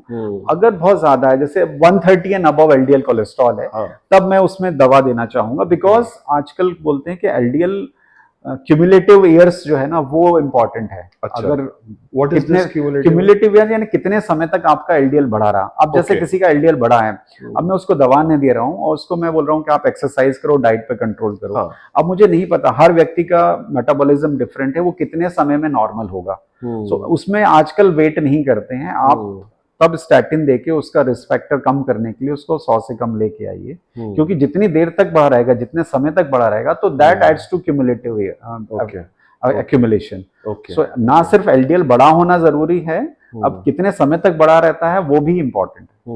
सो लाइक दैट, तो you should reduce LDL, like 110 120 है then you can start without statin, but 130 and above I think I will give medicine to bring it down to below 100। तो doctor साहब, अब मैं एक नेक्स्ट सेगमेंट में भी जाना चाहूंगा जहां आपकी सजेशंस हमारे ऑडियंस को बहुत काम आने वाली है। हम इस पर तो आ गए कि बाहर का जंक फूड नहीं खाना है, स्वीट बहुत ज्यादा नहीं लेना है, ये सबको पता है, सब जानते हैं, but there are certain myths और रियलिटीज जो हमको पता ही नहीं कि मिथ है या रियलिटी है। तो मैं आपसे पिन पॉइंटेड क्वेश्चन पूछूंगा जो हमारे ऑडियंस को काम आने वाला है। बिल्कुल। घर का बना हुआ घी तेल का खाना खा सकते हैं? नहीं, कितना, लेकिन पॉइंट आता है क्वांटिटी का। क्वांटिटी का घर का बना हुआ, देखिए सबसे मेरा जो बेसिक, अगेन बहुत अच्छी बात पॉइंट पे लेके आए, तो मेरे से मरीज पूछते हैं कि डॉक्टर साहब क्या खा सकते हैं क्या नहीं खा सकते, तो मैं सबसे पहला सेंटेंस रहता है घर का बना हुआ सरल सुपाच्य साधारण भोजन। ओके, सबसे सिंपल स्टेटमेंट। तो जो भी आपके मुख में जाए वो आपके घर के चूल्हे का बना होगा, तो 80% चांसेस हैं कि वो स्वस्थप्रद ही होगा। ओके, क्योंकि घर में बना है ना, तो घर में इन जनरल तो घी तेल कम इस्तेमाल होता है, कम ग्रेवी इस्तेमाल होती है, जो डेली का खाना होता है दाल चावल सब्जी रोटी, उसमें सलाद भी होता है और ऐसे तत्व भी होता है, चटनी वगैरह भी होती है जो कई बार हमारे डाइजेशन में ऐड करती है। आप बाहर का खाना नहीं खाएंगे तो आप बचे रहेंगे। आप बाहर का कोई भी पैकेज्ड फुड मत खाइए, इवन ब्रेड बिस्किट नमकीन, which is very common in our setup. तो आजकल जो नए तरीके के ब्रेड्स आ गए हैं कि ग्लूटेन फ्री है, शुगर फ्री है, ब्राउन ब्रेड है, ये सब कुछ है या बात वही है कि अल्टीमेटली उसमें कैलोरी डिफरेंस हो सकता है। तो आपको फिर उतना एजुकेट होना पड़ेगा कि आज आपने कितनी कैलोरीज खाई हैं और कितनी कैलोरी बर्न करी हैं, जो कि कॉमन मैन के लिए मुश्किल है कि कौन उसका लेबल पढ़ता है। हालांकि गवर्नमेंट ने FSSAI की लेबलिंग जरूरी मैंडेटरी करी है, but you have to be very educated and very motivated to follow that. So basic is घर का बना हुआ खाना। कार्डिक पेशेंट्स को मैं 2 चम्मच घी और 3 चम्मच तेल अलाउ करता हूँ। ओके, सो जो कार्डियक इश्यूज से आइडेंटिफाइड है वो पर डे 2 चम्मच घी खा सकते हैं, प्रोवाइडेड उनका ट्राइग्लिसराइड्स ना बढ़ा हुआ हो। अगर ट्राइग्लिसराइड्स बढ़ा हुआ है तो ये इसमें और कर्टेल करूंगा। तो again it is tailor made, but this is a broad guideline कि अगर मैं जैसे मरीज को बोलता हूँ कि कितना खा सकते हैं, बोले अगर आपका ही खाना बनना है तो 24 घंटे में मैं आपके रसोइयों को 2 चम्मच घी और 3 चम्मच तेल इशू करूंगा। उसको दिन भर का ब्रेकफास्ट लंच डिनर जो भी है इसी में बनाना है। और मैंने सर ऐसे भी लोग देखे हैं कि जिनको ऐसा महसूस होता है कि वो कार्डियक पेशेंट है या वो एक्चुअल है, कई बार नहीं भी होते पर उनको लगता है कि मुझे प्रिवेंटिव होना है, वो इसको 0 कर देते हैं, मतलब हम सिर्फ बॉइल्ड ही खाएंगे। ये किस हद तक ठीक है? नहीं, then that will lead to certain kind of deficiency. Now then again you have to monitor, मतलब बिल्कुल ही boiled vegetables पे again you are इवन जो हमारी डाइटरी रिकमेंडेशन है उसमें 50% carbohydrate is allowed because that is required for your day to day functioning. आप activity करते हैं तो carbohydrate is the readily available for your metabolism कि आप जाते हैं, otherwise you will feel lot of issues like ketogenic diet हो जाएगी, आपके दूसरे इश्यूज आएंगे, दूसरी न्यूट्रिशनल डेफिशिएंसी हो जाएगी, आपको इन जनरल फील गुड या एनर्जेटिक नहीं लगेगा। So you should have a balance diet जिसमें कार्बोहाइड्रेट भी हो, फैट भी हो, प्रोटीन भी हो, फैट भी हेल्दी फैट हो जिसमें नॉट सैचुरेटेड फैट या ट्रांस फैट बल्कि मोनो अनसैचुरेटेड फैटी एसिड्स हो। So that comes with different types of oils की रिकमेंडेशन होती है। तो सर सबसे बेटर ऑयल कौन सा है? वैसे तो सभी वर्स्ट है, बट फिर भी अगर एक चुनना हो तो क्या करें? एक चुनना तो नहीं है, देखिए अगेन दिस इज वेरी, हाँ एक ऑयल नहीं चुनना है, यही तो गलत है। आपको यही ट्रिक है ऑयल, हाँ यही ट्रिक है, ऑयल का रोटेशन करना है। जनरली होता है परिवारों में वो 5 लीटर या 15 लीटर की एक कुप्पी आती है, आता है नहीं, तो वो आप एक ही ऑयल अगर यूज करेंगे तो अगर वो हेल्दी ऑयल है, सो कॉल्ड हेल्दी ऑयल है, तो आपका या तो मोनो अनसैचुरेटेड फैटी एसिड ज्यादा जाएगा या पॉली अनसैचुरेटेड फैटी एसिड जाएगा, क्योंकि किसी भी ऑयल में आइडियल प्यूफा एंड म्यूफा का रेशियो नहीं है, या उसको हम N3/N6 या ओमेगा 3 ओमेगा 6 रेशियो बोलते हैं, तो किसी भी ऑयल में वो आइडियल रेशियो नहीं है। इसलिए कार्डियोलॉजिस्ट रिकमेंड करते हैं कि आप रोटेशन ऑफ ऑयल करें। सो जो जनरल मैं अपने क्लिनिक में बताता हूँ, you can have mustard oil, you can have rice bran oil, you can have canola oil and you can have one filtered groundnut oil. तो इन ऑयल का अगर आप रोटेशन करेंगे, आप मतलब पाउच लेके आइए, एक पाउच काटिए, उसको इस्तेमाल करिए 10 दिन, 10 दिन में खत्म हो जाता है, तो एक परिवार के लिए तो हाँ। दूसरे दिन में दूसरा पाउच। इससे आपके जो components of different fatty acids हैं उनका रोटेशन होता रहेगा, एक ही तरह का फैटी एसिड जो है वो एक्यूमुलेट नहीं होगा। Again this has come out of the research के पहले उन्होंने बोल दिया कि सैचुरेटेड फैट बैड है, वनस्पति डालडा और ये सब बैड है, तो ठीक है हमने फिर शुरू कर दिया प्यूफा यानी पॉली अनसैचुरेटेड। लेकिन ये देखा कि प्यूफा को भी अगर आप लॉन्ग टर्म में खाते हैं तो again it is increasing the cardiac risk. So PUFA and MUFA यानी mono unsaturated and poly unsaturated fatty acids का आपका प्रॉपर रेशियो होना चाहिए, या वो रेशियो तो मिलता नहीं है, तो इसलिए हम rotation of oil, rotation is better. Rotation is better. Vegetarians के लिए डेयरी प्रोडक्ट्स के बारे में आपका क्या ओपिनियन है sir? Dairy products like you know milk and paneer, दो चीजें जो बहुत डाउटफुल रहती हैं, जो कुछ लोग मिल्क को टोटली छोड़ते हैं, कुछ लोग लेते हैं। What is your opinion on that? नहीं, as such as milk doesn't have any data कि milk directly influences cardiac disease। किसी किसी को lactose intolerance जो आजकल देखने को मिलती है वो separate issue उनको separate issue है, that is gut issue। But as such if you are taking milk without sugar, without any added sugar, milk can be recommended। If your triglycerides is under control, you can take it with cream, but if your triglycerides are high, then you have to do away with the cream। You can have paneer ले सकते हैं क्योंकि it's concentrated protein basically. So provided you get pure. हाँ, provided you get. Problem है कि दूध इतना, शहर में जितनी पॉपुलेशन है उतना दूध शुद्ध नहीं है, इट्स ऑल आर्टिफिशियल मिल्क। तो सर मैंने कई जगह ये भी देखा है कि जो सेल्फ गाइडेड लोग होते हैं वो ये करते हैं कि भाई मैं तो टोटली मिल्क भी छोड़ चुका हूँ, पनीर भी छोड़ चुका हूँ, डेयरी भी छोड़ चुका हूँ, वेजिटेरियन भी हूँ और मैं सिर्फ फ्रूट्स खाता हूँ। क्या नुकसान कर रहे हैं वो अपना? वो सिर्फ फाइबर ले रहे हैं, उनका मसल लॉस होगा, उनका बोन लॉस होगा। अगेन जैसे हमने बात करी कि उनको अगर रेडीली अवेलेबल कार्बोहाइड्रेट्स नहीं है, रेडीली अवेलेबल से मेरा मतलब रिफाइंड कार्बोहाइड्रेट्स नहीं है, carbohydrates has to be in complex granular form, कि बॉडी में जाते हैं, धीरे धीरे रिलीज होते हैं, आपकी बॉडी को एनर्जी देते हैं। अगेन चलो फलों में कार्बोहाइड्रेट तो मिल जाएगा, but it is not a balance diet. तो कुछ लोग सर ये देखिए इस पे अब रिसर्च होना जरूरी है कि अगर आपने अकेले बिल्कुल सिर्फ फ्रूट्स खाए हैं और कुछ नहीं खाए तो उसके पैरामीटर्स कैसे ऑल्टर हो रहे हैं। I am not aware of any research on this kind के आइसोलेटेड ये है। तो इन जनरल जो ओवरऑल सारी गाइडलाइंस और जो अभी तक का साइंटिफिक डेटा अवेलेबल है, you should have a balance diet, you should have a pyramid of your diet, you know carbohydrate, protein, fat and certain you know fibre content भी होना चाहिए। All this things have, all चाहे American guideline देख लें या Indian guideline देखें, there are certain ratio of the food, carbohydrate 50%, 25% protein and rest of the 15% fat and others are fibers. This kind of ratio has to be maintained for a proper not only cardiovascular health, your gastrointestinal health also। आपकी कई diets जो है cancer से बचाती हैं। अगर आप non veg लेते हैं, फाइबर नहीं लेते हैं, तो गट कैंसर्स के इश्यू बढ़ जाते हैं। सो एक ये बैलेंस डाइट है ओवरऑल हेल्थ के लिए, which cardiologists also recommend, and various cardiac bodies has also come up with the dietary guidelines। They also propose that there has to be balanced diet and which should include all possible macronutrients and micronutrients like that। तो doctor साहब मैंने ये भी देखा है कि कुछ लोगों ने बोला है कि भाई डॉक्टर ने मीठा खाने के लिए मना किया है, शुगर लेना नहीं है, भले ही हमें कार्डियक इशू हो या ना हो, but for precaution also we should not take sugar. तो वो उसके ऑल्टरनेट में फ्रूट्स बहुत खाते हैं कि ये मीठा खराब नहीं है। क्या एक्सेसिव फ्रूट शुगर जितना ही हार्मफुल है? नहीं, that is at least it contains fibre, ठीक है। So that is not as harmful as that chini which you buy from the kirana store. So because it contains fibre, तो वहां पे अब अलग अलग फ्रूट्स का ग्लाइसेमिक इंडेक्स अलग होता है। अगेन अगर आपने फ्रूट खाया है, अगर आपको डायबिटीज है, then you have to curtail certain portion of the fruit. You can have 1/4 on mango, या आधा केला आप खा सकते हो। बहुत मीठे फल आप चीकू नहीं खा सकते हो। जैसे हम डायबिटीज वाले मरीज पूछते हैं कि हम कौन कौन सा फल खा सकते हैं, तो मैं उनको जनरली पपीता, अनार और सेब अलाउ करता हूँ। आम कभी कभार आप चूंकि मौसमी फल खा सकते हैं। शुगर के बदले में फ्रूट वाले क्वेश्चन पे आते हैं। अल्टीमेटली शुगर तो शुगर है, it will add to your total calorie intake of the body.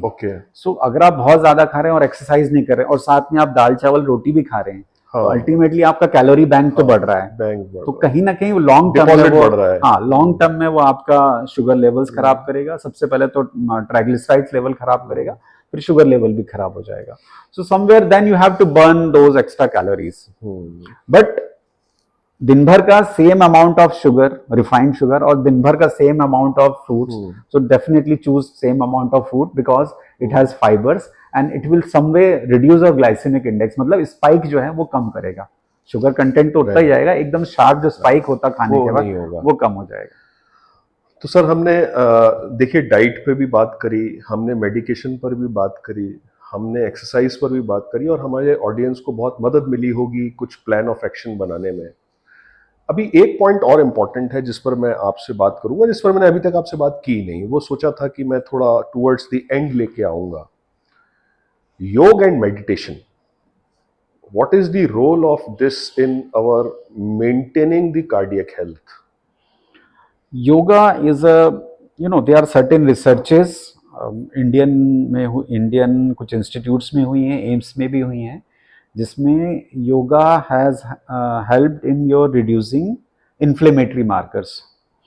Inflammation देखिए अल्टीमेटली जो हार्ट डिजीज है ना वो इन्फ्लेमेशन पे टारगेट होती जा रही है, क्योंकि एक नया मार्कर जो आया है, नया मार्कर तो नहीं है तो बहुत पुराना, लेकिन अब हम उसको तवज्जो देने लगे हैं. That is HSCRP. That is HSCRP is marker of inflammation. तो बॉडी में इन्फ्लेमेशन है तो हमारी वो हार्ट की आर्टरीज में भी इन्फ्लेमेशन है, और अगर ऑलरेडी प्लाक जमा हुआ है तो इन्फ्लेमेशन के कारण वो प्लाक रप्चर हो सकता है, या इन्फ्लेम्ड प्लाक होके जल्दी रप्चर होने के चांसेस होते हैं. तो सर मैं एक मिनट, वो सरोगेट मार्कर है इन्फ्लेमेशन. आपको रोक के मैं अपनी ऑडियंस को, जो कि कॉर्पोरेट के लोग हैं, तो मैं इनकी भाषा को समझता हूँ, बिल्कुल मैं बताता हूँ इनको कि आपको करना क्या है. आप अपना एक ब्लड टेस्ट कराएंगे, और उसमें अगर HSCRP रेंज से ऊपर आता है, जो डॉक्टर साहब हमको बताने की कोशिश कर रहे हैं, तो पहले मैं उनसे ये समझ रहा हूं कि ये HSCRP बढ़ा हुआ आया तो ये कोई डिसीज है या ये कोई चीज बताता है, वो मुझे बताइए सर.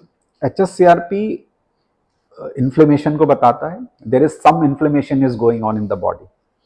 अगर आपको फीवर नहीं है, आपको कोई ऑनगोइंग इन्फ्लेमेशन नहीं है, आप ऑनगोइंग इन्फेक्शन नहीं है, otherwise you are fit and fine, और उस स्थिति में HSCRP बढ़ा रहा है, there is some inflammation going on in the body. अगर वो है तो हमारा, अगर है तो वो फॉल्स रीडिंग है. Then you have to address the, अगर कोई इन्फेक्शन है, जैसे आपको वायरल इन्फेक्शन हो गया या बैक्टीरियल इन्फेक्शन, निमोनिया हो गया, गट इन्फेक्शन हो गया, उसमें तो बढ़ेगा ही बढ़ेगा, क्योंकि बॉडी में ऑलरेडी इन्फ्लेमेशन. डॉक्टर साहब हम सिचुएशन अलग कर देते हैं, मतलब ये मान लिया कि उसको कोई सिम्टम और HSCRP बढ़ा है, तो that means he is at risk for developing cardiac events. क्योंकि उससे क्या इन्फ्लेम्ड आर्टरी है, उसकी आर्टरी इन्फ्लेम नहीं, पूरी बॉडी में इन्फ्लेमेशन है. ओके. और उसमें वो जो इन्फ्लेमेशन है, क्योंकि ब्लड में डिटेक्ट हो रहा है, तो इसे generalised inflammation, and that inflammation can aggravate the plaque vulnerability. जो ऑलरेडी अगर एग्जिस्टिंग प्लाक है तो उसकी वल्नरेबिलिटी को बढ़ाएगा. That plaque is prone to rupture.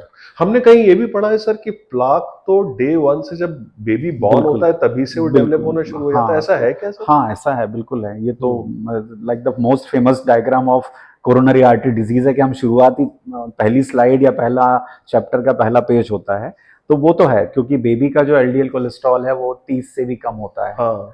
और जैसे जैसे हम बड़े हो जाते हैं वो 100 से ऊपर पहुंच जाता है. अभी आर्बिट्रेशन में ये मान लिया कि 100 इज द कट ऑफ, कि अगर आपको कोई हार्ट की बीमारी नहीं है तो 100 एक नॉर्मल फिजियोलॉजिकल. हम सबकी आर्टरीज में प्लाक, थोड़ा बहुत प्लाक डेवलप होना शुरू हो जाता है, प्लाक एक्यूमुलेशन शुरू हो जाता है. अब हमारा पर्पस रहता है उस प्लाक को और ना बढ़ने दें या उसको रप्चर ना होने दें. रप्चर होने का one of the reason is inflammation. Rupture से मतलब ये हुआ कि प्लाक थिन रहती है, उसके नीचे चीजी मटेरियल कोलेस्ट्रॉल रहता है, और उसकी एक पतली सी लेयर होती है. तो लेयर से बंधा हुआ है, वो लेयर हट गई तो वो आर्टरी के बीच में आ जाएगा. बिल्कुल नहीं, वो जैसे ही एक्सपोज हो जाएगा, जो फैटी मटेरियल है, जो कोलेस्ट्रॉल है, वो एक्सपोज हो गया ब्लड से, तो वो बहुत स्ट्रॉन्ग कोएगुलेंट फैक्टर यानी क्लॉट फॉर्मिंग फैक्टर, जो फैट है, अगर वैसा ही फैट डायरेक्ट डाल देंगे आर्टरी में, आपकी आर्टरी तुरंत बंद हो जाएगी, क्योंकि वो क्लॉट को अट्रैक्ट करता है.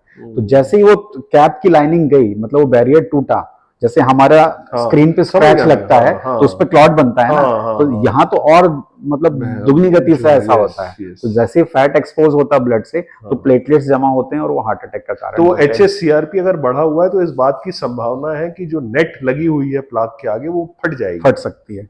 तो वहां पे हम स्टैटिन देना शुरू करते हैं. Okay. अगर आपका HSCRP बढ़ा है तो start statin whatever is your baseline LDL cholesterol, irrespective आपका LDL कोलेस्ट्रॉल 70 है 60 है, आपको देना पड़ेगा, क्योंकि स्टैटिन के दूसरे वो प्लाक के मॉडिफिकेशन के रोल भी हैं. तो ये सर हम चले थे कि योगा और मेडिटेशन से ये कैसे हाँ, कंट्रोल योगा हो और सकता मेडिटेशन, है? हाँ, तो यहाँ पे मैंने बताया कि HSCRP इन्फ्लेमेटरी मार्कर्स कम होते हैं, हाँ। ब्लड प्रेशर कंट्रोल होता है, साउंड स्लीप होती है, तो आपके इनडायरेक्टली दूसरे रिस्क फैक्टर कंट्रोल होते हैं। तो ये योगा से तो ये है। एक सुदर्शन क्रिया नाम का योगा होता है, वो वेरी वैलिडेटेड स्टडी है, एम्स की ही है, जिसमें ये देखा गया है कि उनके जो पल्स, बीपी जो है मोर फिजियोलॉजिकल रेंज में आ गया after practice for certain duration, and apart from that the quality of life has improved, stress levels have gone down, stress level कम होने से आपकी साइकी बेटर है, तो आपकी फिजियोलॉजी वैसी कंट्रोल में है, तो ultimately somewhere it adds to your overall cardiovascular health. So that should be the part of the program. That should be part of the program. वो होना ही Yoga चाहिए। and meditation help. These are, yoga is physical exercise, meditation is a mental Yes, exercise. yes. Then you have to be, aware उतना होना चाहिए आपको कि आप अपना माइंड कंट्रोल कर पाए और मेडिटेशन कर पाए। So we have discussed till now that exercise में blend होगा, डाइट में बैलेंस होगा और रिपोर्ट्स में टीम वर्क होगा विद डॉक्टर। ये हमको एक 40s वाले कॉर्पोरेट प्रोफेशनल के लिए करना ही चाहिए। बिल्कुल। अब सर मैं लास्ट सेगमेंट में जाऊंगा और लास्ट सेगमेंट हमारा होता है rapid fire. Okay. Rapid fire में वैसे तो मैं पर्सनलाइज्ड क्वेश्चन पूछता हूं, पर मैं आज आपसे वो सवाल पूछूंगा जो शायद हमारे ऑडियंस के लिए बहुत इंपॉर्टेंट है। Right. One worst food which they should stop immediately today? There are many. Chole bhature at least. There are many chole bhature at least. And one worst drink which they should stop immediately. Energy drinks should be totally banned actually. They contain a lot of caffeine and sugar. One report which they should get it done immediately. Lipid profile. Lipid profile. One thing which they should do immediately after getting the report. Meet a doctor. One supplement which they should stop taking. Supplement they should stop taking. Without advice. If they are taking. Yes. I think again this is a controversial. Because normally people take lot many supplements which are very common.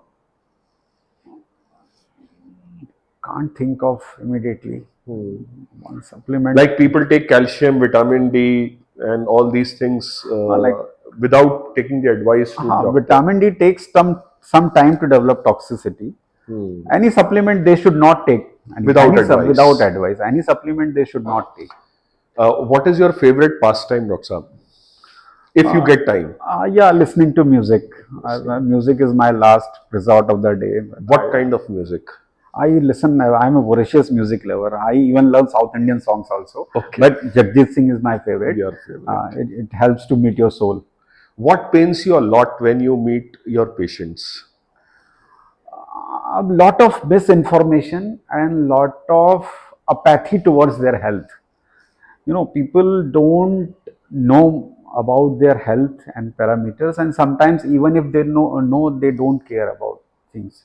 And mostly younger generation जब अपने altered lipid profile diabetes के साथ में आते हैं तो pen लगता है कि मुझे लगता है कि आपको बचपन से ही हेल्थ एजुकेशन में डाइटरी एडवाइस देनी चाहिए, क्या खाना है, कैसे रहना है, ये सारा बचपन से ही सिखाना चाहिए। या एटलीस्ट जब आप कॉर्पोरेट में इंडक्शन होता है ना, तब आपका एक 2 दिन का how to take care of health उस पर सेमिनार होना चाहिए। एक्सरसाइज और स्लीप पहले क्या एड्रेस करेंगे आप? स्लीप और डाइट पहले क्या एड्रेस करेंगे आप? Sleep. I think sleep is the message which you are trying to give. कभी ऐसे मन में थॉट आया डॉक्टर साहब कि मैं डॉक्टर ना होता तो क्या होता? डॉक्टर नहीं होता तो क्या होता? देखिए फैंटेसी की बात अलग है। I would been a choreographer. मुझे डांस का बड़ा शौक है। तो मैंने सोचा था, ये बचपन की बात है। बढ़िया एक्सरसाइज है सर। हाँ एक्सरसाइज है, बढ़िया एक्सरसाइज है। तो आई यूज्ड टू डांस। मतलब लोग बात कहते हैं मैं अच्छा डांसर हूँ। You have bring out very heart to heart conversation. I don't know how it वो इम्पोर्टेंट है, वो लास्ट में important how it goes I don't know. Go well sir, because doctors के बारे में एक इमेज होती है कि they are very plain and not loving anything else. तो वो अच्छा है, आप myth buster दे रहे हैं कि नहीं, doctors are also having certain passion and things to do. 10 years down the line आप इंडिया के मेडिकल इंफ्रास्ट्रक्चर में क्या चेंज एस्पायर करते हैं या देखना चाहते हैं? देखिए, नई नई technologies, robotics and all these things have come into the treatment part. वो तो है कि हम रोज नई पद्धति एक लेके आते हैं कि अब इस पद्धति से ये ऑपरेशन हो सकता है, कम चीरे के हो सकता है। ये तो सतत चलने वाली प्रक्रिया है।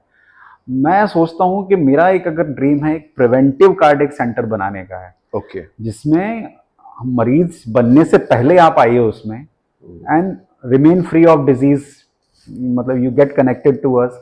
ये मेरा है, जिसमें हम सारी प्रिवेंटिव कार्डियोलॉजी वाली सर्विसेज देंगे।